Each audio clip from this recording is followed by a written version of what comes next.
Welcome, everybody. It's your boy, Massage Stunner. We're here with a very special episode of VSW Podcast.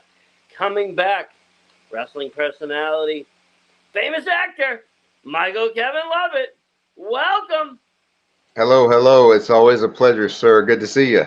It is good to see you. I love bringing you back. And I have to say, I'm even more intrigued this time because I got to see one of your movies, and I've watched it now a few times. Very nice. And granted,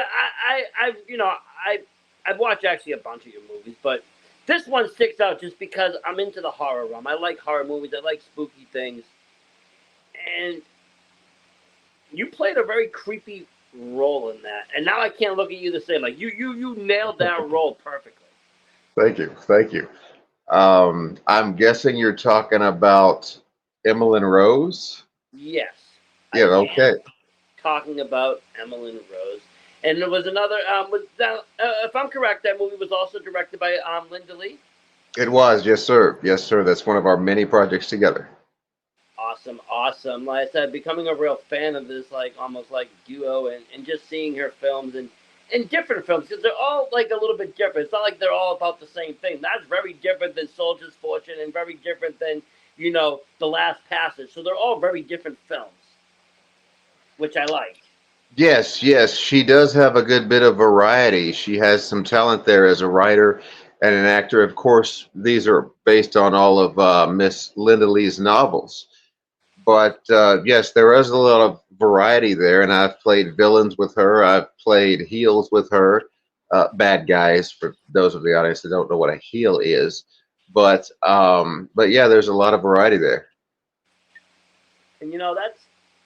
I mean, that just goes. I mean, it's it's one thing to make a couple movies about one topic and really kind of but when you can kind of like get out there and experiment, do different things, and then even yourself do different roles, kind of experiment with what kind of character. Yeah, you can be a bad guy in heel, but there's different bad guys in heels. There's like in Emmalyn Rose, you're a real bad, dangerous person. Okay, someone you don't want to run into. Somebody into human trafficking, someone you don't want to be near. That is a different villain than in another movie. And being able to switch and play different roles, like I said, I find that I commend that. But yeah, that movie again, it was almost. It gave me like a based on true events kind of feel just watching it. It had a very gritty, grimy kind of feel to it that, hey, this is what's going on. Like there wasn't a lot of Hollywood, showmanship in it. There wasn't a lot of production, but the story itself, it didn't need any of that. It didn't need special effects. It didn't need all this, crazy. It didn't need any kill scenes. It didn't need anything. Because the story was just that riveting from just, seeing and feeling what they would be feeling.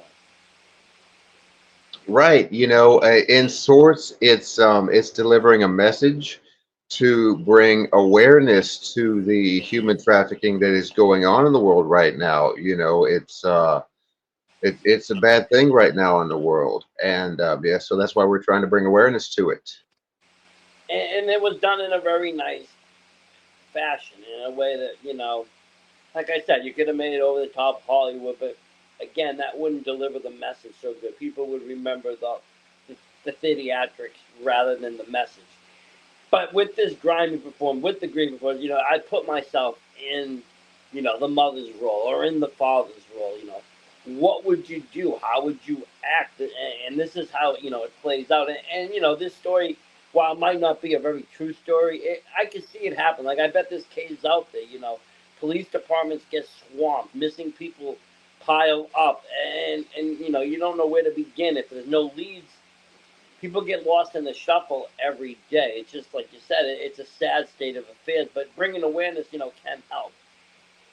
And like I said, it was done in a good movie. It was done in a cinematic way, though. How was it for you personally playing such a dark character? With that one, I'm typically better as a heel anyway. I don't know why, which is odd for film, because in wrestling, if I had any kind of merit